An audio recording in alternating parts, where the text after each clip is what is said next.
Shalom, familia sefardí. En el vídeo de hoy os hablo sobre el Museo Sefardí de Toledo, un espacio único que conserva y difunde la historia, la cultura y la memoria de los judíos sefardíes. A través de sus salas se pueden recorrer siglos de presencia judía en España, siendo un lugar imprescindible para entender mejor el legado que aún pervive en nuestra identidad. El Museo Sefardí está ubicado entre las calles Samuel Leví, Reyes Católicos y San Juan de Dios, en plena judería de Toledo, y se encuentra en el interior de la bellísima Sinagoga del Tránsito. Hace unos meses subí un vídeo dedicado a la historia de esta sinagoga, así que si todavía no lo habéis visto, os lo recomiendo para comprender mejor el origen y la importancia de este edificio, puesto que hoy me centraré únicamente en hablaros sobre el origen y desarrollo del museo. El Museo Sefardí de Toledo se creó oficialmente en 1964, pero no abrió al público hasta el año 1971, durante la etapa final del régimen de Francisco Franco, en un contexto en el que España comenzó a mostrar un mayor interés por recuperar y estudiar el legado judío en continuidad con el interés filo-sefardí surgido a finales del siglo XIX. De este modo, su creación fue impulsada por el propio gobierno español con el objetivo de conservar, investigar y difundir la historia de los judíos en España y la cultura sefardí. La elección de su sede no fue casual.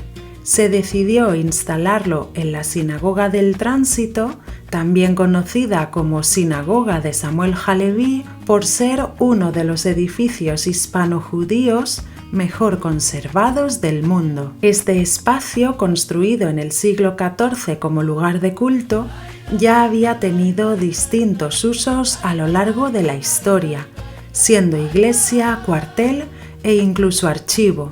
Pero su recuperación como espacio vinculado a la memoria judía tenía una fuerte carga simbólica, devolver al edificio parte de su significado original. Desde su inauguración, el museo ha ido evolucionando. No solo conserva el impresionante espacio arquitectónico de la sinagoga, sino que ha desarrollado un discurso expositivo que explica la presencia judía en la península ibérica desde época romana, pasando por la Edad Media, la expulsión y la diáspora sefardí por el Mediterráneo, el norte de África y el Imperio Otomano. Con el tiempo, además, el museo ha renovado sus salas para ofrecer una museografía más didáctica y contextualizada. ¿Y cómo está organizado por dentro? El recorrido comienza en la gran sala de oración, que es en sí misma una pieza monumental. Sus yeserías hebreas, la decoración mudéjar y las inscripciones permiten entender el esplendor de la comunidad judía toledana del siglo XIV. Aquí, la sinagoga no es solo el espacio que alberga el museo, sino una de sus piezas más importantes. A partir de ahí, las salas se organizan de manera temática y cronológica. Hay espacios dedicados a los orígenes del pueblo judío y su diáspora antigua, a la presencia judía en Hispania en época romana y visigoda, a la vida judía en Al-Ándalus, en los reinos cristianos, incluyendo también a los conversos, a la expulsión de 1492 y la dispersión sefardí, y al ciclo vital y festivo de la comunidad judía que está expuesto en la Galería de Mujeres.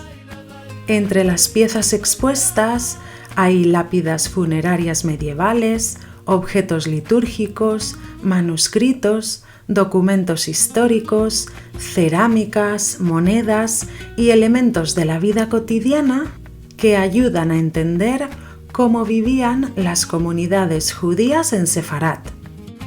Son varias las piezas a destacar, por ejemplo, la famosa pileta trilingüe de mármol blanco.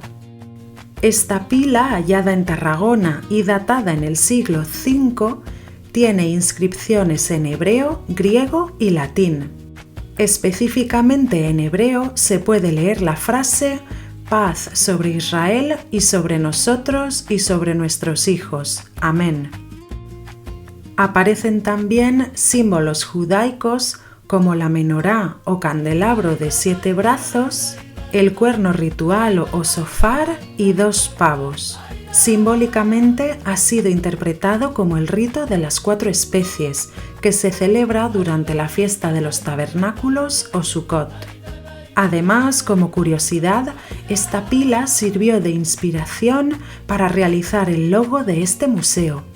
Puede admirarse también un ladrillo funerario hecho con barro cocido que fue ubicado en Ronda, en la provincia de Málaga, y datado entre los siglos IV y VI. En él aparecen plasmados un arco, una menorá, palmas y la palabra mixal, que es la forma griega para el nombre Miguel.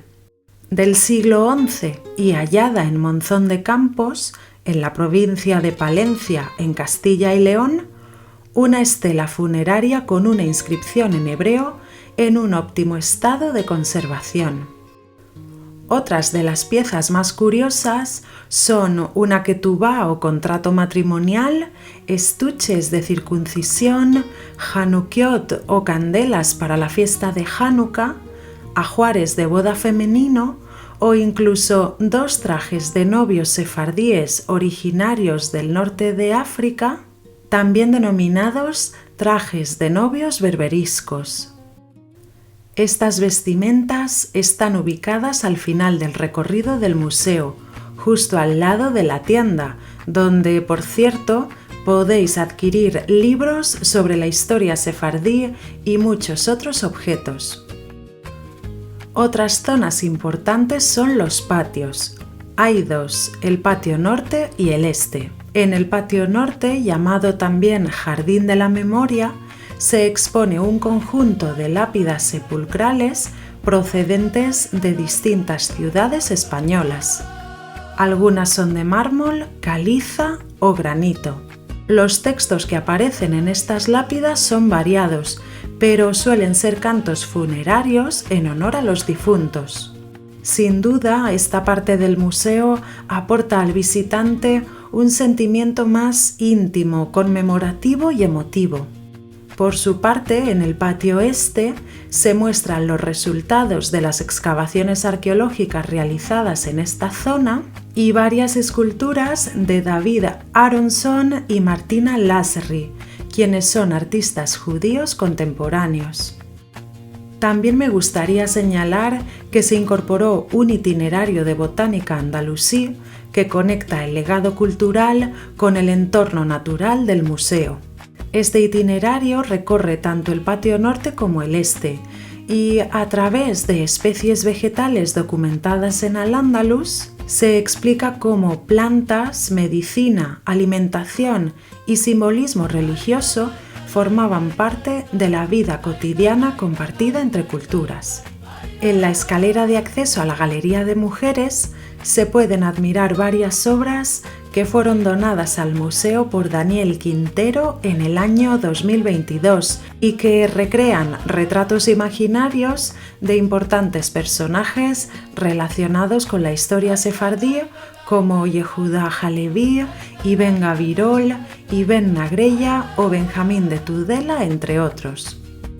Por último, quisiera señalar que además de esta fantástica exposición permanente del museo, este espacio también cuenta con exposiciones temporales que suelen centrarse en temas específicos como el arte contemporáneo judío, la memoria histórica, estudios sefardíes, colaboraciones con otras instituciones o piezas invitadas que son denominadas piezas en tránsito.